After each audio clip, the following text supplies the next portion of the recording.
Da meno di 24 ore, se l'Unione Europea ha riaperto i propri confini a 15 paesi extra UE dopo il blocco introdotto a metà marzo per contenere la diffusione del coronavirus, in Italia la situazione rimane invariata. Significa che nel nostro paese gli arrivi extra UE non sono autorizzati, tranne che per esigenze lavorative, di salute e urgenza, a cui si aggiunge anche la comprovata ragione di studio.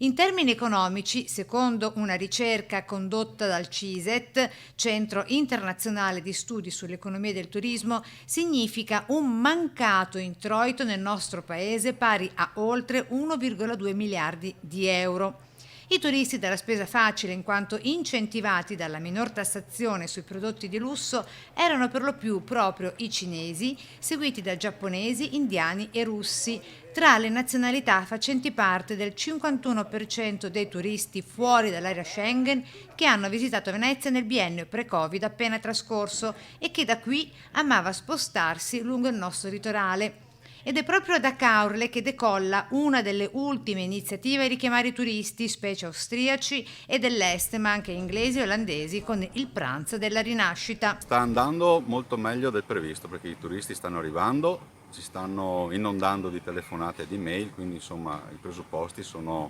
per una stagione che può cambiare rispetto ai tristi presagi che avevamo solo fino a un mese fa. Chi sono i turisti che sono arrivati, italiani o anche stranieri? Beh, il 90% per ora sono i turisti italiani a farla da padroni, soprattutto i veneti